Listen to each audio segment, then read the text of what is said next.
আজকে আমি ভীষণ মজাদার এবং অনেক উপাদেয় একটি রেসিপি আপনাদের জন্য নিয়ে এসেছি। আজকে রান্না করেছি করলা দিয়ে ছোট মাছের তরকারি। তো যারা এখনও আমার চ্যানেলটি সাবস্ক্রাইব করেননি, প্লিজ লাইক করে সাবস্ক্রাইব করে দিবেন এবং অবশ্যই একটা কমেন্ট করে যাবেন, যাতে আমি বুঝতে পারি যে আপনি কে আমাকে ভালোবাসা দিয়েছেন। আপনারা যারা নিয়মিত আমার ভিডিও দেখেন তারা জানেন আমি কতটা সবজি আর মাছ পাগলা একটা মেয়ে। এখানে আমার বাচ্চাদের জন্য পাঙাশ মাছ নিয়ে এসেছিল। আমার বাচ্চারা এটা ভাজা খুবই পছন্দ করে। আমার জন্য এনেছিলাম দেশি চিংড়ি মাছ এবং কাঁচা সবজি। এখানে ছিল 5 কেজির মতো পেঁয়াজ এবং এখানে রয়েছে আমার অনেক ফেভারিট কচুরমুখী। আপনারা এটাকে কে কী বলেন কমেন্ট বক্সে একটু জানিয়ে দিন। এই কচুরমুখী দিয়ে কিন্তু ইলিশ মাছের তরকারি খুবই মজা। এখানে ছিল আলু, ছিল মিষ্টি লাউ এবং লেবু, এবং এখানে ছিল আমার সবচেয়ে পছন্দের উচ্ছে, মানে আমাদের এদিকে যেটা একটু বড় সাইজের হয় সেটাকে বলা হয় করলা, আর যেটা একটু ছোট মানে ছোট সাইজের হয় এবং যেটার পুরুত্ব একটু কম থাকে সেটাকে বলা হয় উচ্ছে। এই উচ্ছেটা কিন্তু অনেক তেতো কম হয় করলার তুলনায়। আমি ঢেলে দেখাচ্ছি। এই দেখুন এরকম গোল গোল ছোট ছোট, এবং এটার দাম কিন্তু করলার চাইতে অনেক বেশি হয়ে থাকে। তো এই হলো আজকের বাজার ছিল। আরও বাজার ছিল যেগুলো আমার দেখানো হয়নি।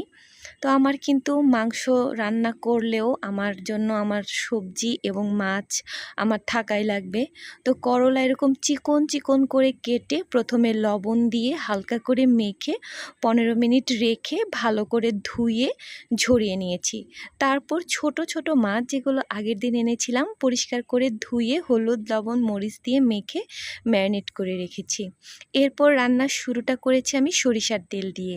এখানে রসুন কুচি এবং পেঁয়াজ দিয়ে ভালো মতো একটু ভেজে নিয়ে রেগুলার রান্নার যে মশলা হলুদের গুঁড়ো, মরিচের গুঁড়ো, ধনে গুঁড়ো এগুলো অ্যাড করে আদা বাটা, রসুন বাটা, লবণ দিয়ে এই সবজিগুলোকে ভালো করে কষিয়ে নিতে হবে।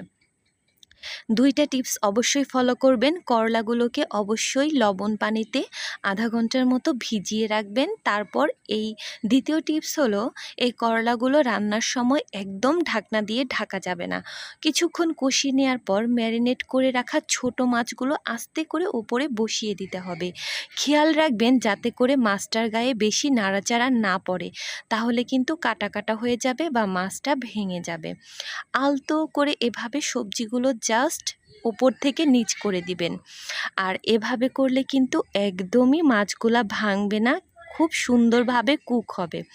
এভাবে কয়েক মিনিট রান্নার পর যখন পানিগুলো একদমই শুকিয়ে যাবে এবং আলুটা চেক করে দেখবেন যে 60-70% মতো সেদ্ধ হয়ে গিয়েছে, তখন কিন্তু ঝোলের পানিটা দিয়ে দিতে হবে। ঝোলের পানিটা পরিমাণ মতো দিবেন, যাতে করে আপনার যতটুকু ঝোল খান তার চাইতে একটু বেশি থাকে, কারণ খুব বেশি কিন্তু করলার তরকারিটা জ্বালাতে হবে না, তাহলে তেতো হয়ে যাবে। এই তো তৈরি হয়ে গেল খুব সুন্দর এবং অনেক সুস্বাদু, এবং বিলিভ মি যারা কখনোই করলা খান না এভাবে রান্না করে খেয়ে দেখবেন, একটুকু তেতো লাগে না, খুব মজা হয়। আসসালামু আলাইকুম।